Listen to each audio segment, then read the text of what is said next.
Salut! Je voulais vous dire quelque chose de très simple, j'aime le sport. Alors j'aime le sport, mais il y a des trucs que je comprends pas dans le sport. Il y a dans le sport, tu vois, certaines traditions sportives que je comprends pas, et je me suis dit, si moi je les comprends pas alors que j'adore le sport et que je regarde beaucoup de sport, peut-être que certains d'entre vous ne les comprennent pas non plus. Donc j'ai réfléchi aux traditions que je voyais tout le temps, par exemple en foot, en Formule 1 ou en cyclisme. J'ai fait des petites recherches pour vous et je me suis arrêté sur 5 traditions que je comprenais pas du tout. Mais écoute, c'est parti! Voilà! Alors ça, c'était un high five. Et bah le high five, tu vois, je le savais pas, mais ça vient du sport. En français, tu vois, on dit tapement 5 ou top là. C'est un peu ringard, je t'avoue, donc on va rester sur le high five. Bon, je pense que vous savez tout ce que ça veut dire, hein. C'est un geste, tu vois, de félicitations, de bravo, t'es mon pote, yes, on a fait un truc cool ensemble, on se tape dans les mains. Mais au départ, ça vient des Américains, et plus précisément du baseball. High and deep into left center field. Now that's doing it with the bases loaded. A great... Et le premier high five mondialisé que tout le monde connaît aujourd'hui vient d'un joueur de baseball américain, Glenn Burke. En octobre 1977 au Dodger Stadium de Los Angeles, Glenn Burke donne à son coéquipier Dusty Baker un high five pour le féliciter après une super action. C'est devenu ensuite une habitude entre les deux joueurs, ils ont commencé à le faire sur tous les terrains américains de baseball, et puis après, il s'est passé ce qui s'est passé, tout le monde a commencé à les copier, et c'est devenu mondial. Le high five, il est tout con, mais moi je savais pas qu'il venait du sport. Après le baseball, on va parler Formule 1. Bon, j'espère que vous avez tous une F1 chez vous, ou à la limite une Twingo, ça fait l'affaire. Et si vous connaissez un peu la Formule 1 et vous avez vu peut-être quelques championnats du monde, vous savez ce qui se passe à l'arrivée. Bon, à l'arrivée, normal, pas de surprise, il y a un podium, premier, deuxième, troisième. Bon, la tradition, vous la connaissez peut-être, le gagnant reçoit une bouteille de champagne, il l'ouvre et arrose le deuxième, le troisième et tout le public qui est venu devant lui. Smiling up on that podium today.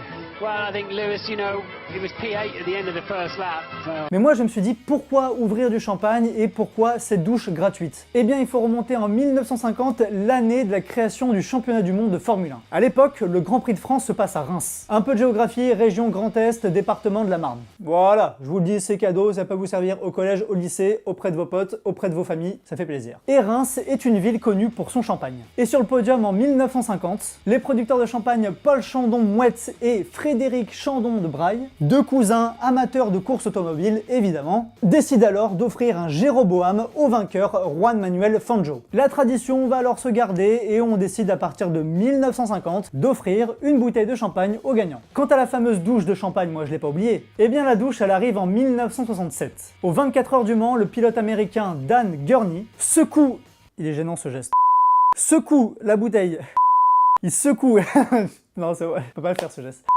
Il a sa bouteille, la secoue un peu trop fort et le bouchon explose. Après bon, vous avez déjà passé un premier de l'an, j'imagine, vous savez ce qui se passe, bouchon qui explose, douche pour tout le monde. Et tant qu'on est dans la bagnole, je voulais parler d'une autre tradition dans une célèbre course, les 500 miles d'Indianapolis. Alors à Indianapolis, c'est un peu différent pour le gagnant, c'est pas du champagne mais c'est du lait. La tradition remonte aux années 30 et vient de Louis Meyer, vainqueur de la course en 1928. Après une course compliquée et sous la chaleur de l'Indiana, Louis Meyer demande un verre de lait pour se désaltérer.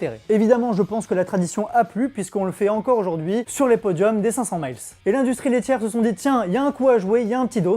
L'industrie laitière offre donc 10 000 $ aux gagnants pour prendre une gorgée de lait. Ça fait cher la gorgée de lait, je sais.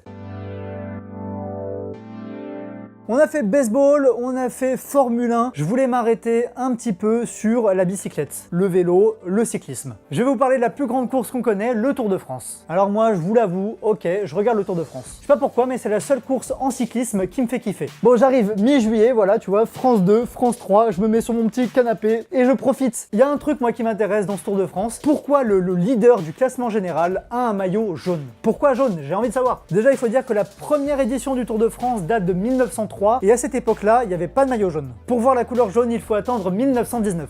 17 juillet, 10e étape à Grenoble, le français Eugène Christophe est le premier gars à revêtir le célèbre maillot jaune. C'est Henri Desgranges qui lui donne ce maillot, et Henri, c'est qui? C'est le fondateur et l'organisateur du Tour de France. Henri Desgranges voulait ce maillot de couleur jaune pour qu'il soit bien vu par les spectateurs autour de lui, et surtout pour qu'on sache qui est le leader de la course. Et au-delà de l'aspect visible, il y a aussi une raison économique. Le jaune faisait aussi la promotion du journal L'Auto, qui appartenait à Henri Desgranges. Et le journal était imprimé sur un papier jaunâtre. Alors, les deux dernières traditions que je n'ai pas comprises viennent du football. J'imagine que certains d'entre vous sont fans du FC Barcelone. En même temps, je peux vous comprendre, hein, Messi, Neymar, Suarez, Lucas Digne... Ok, il y a un truc que vous savez peut-être pas avec le Barça, que j'ai découvert aussi en faisant mes petites recherches. Le maillot du FC Barcelone n'avait aucune pub jusqu'en 2006. Bon, évidemment, à part leur équipementier Nike, il n'y avait aucune pub. Et c'est une tradition vieille de 107 ans qui remonte à la création du club Blaugrana en 1899. C'était un symbole d'identité régionale et ça aurait été mal vu par le peuple catalan qui ait une pub sur le maillot. Mais en 2006, il y a un petit changement, une pub apparaît sur le maillot du Barça. Alors une pub, pas vraiment parce que ça fait la promotion de l'UNICEF. Vous savez, c'est cet organisme qui veut rendre meilleure la vie des enfants. Mais avec le Barça, c'est pas vraiment un sponsor classique, hein, car en fait c'est le Barça qui donne de l'argent à l'UNICEF. Le club verse à peu près 1,5 million d'euros par an à l'organisme. Bon, je vous le dis, en 2016, le maillot du Barça a un peu changé, puisque maintenant il y a une grosse pub Qatar Airways et UNICEF est relégué dans le dos. Encore un petit mot sur le club barcelonais, et ça je le savais parce que j'y suis allé. À l'intérieur du Camp Nou, le stade du FC Barcelone, se trouve une chapelle. Cette petite chapelle peut accueillir une quinzaine de personnes, et elle se trouve à un endroit crucial puisqu'elle se trouve entre les vestiaires des joueurs et le couloir pour entrer sur le terrain. Vous m'avez compris, certains joueurs vont sûrement dans cette petite chapelle pour prier avant d'entrer sur le terrain. Dernière tradition que je n'ai pas trop comprise et qui est récente, c'est le clapping islandais. Si vous avez suivi l'Euro 2016 en France, vous n'avez pas pu rater le clapping islandais. Les Islandais, quart de finalistes de l'Euro, ont aussi rayonné grâce à leurs supporters. Les mecs étaient à fond derrière leur équipe et les supporters ont créé ce clapping.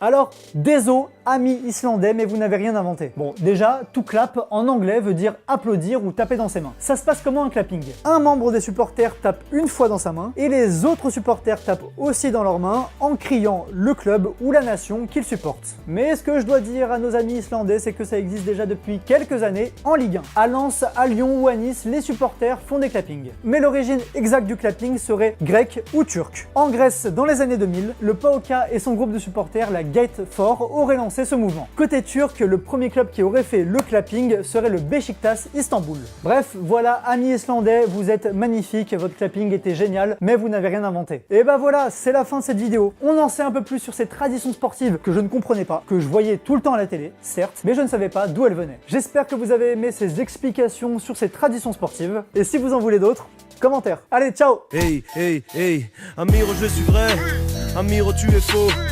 Rap Anunnaki, à fond dans le UFO. Du swag et du bagou, je fais gagner, c'est pas cool.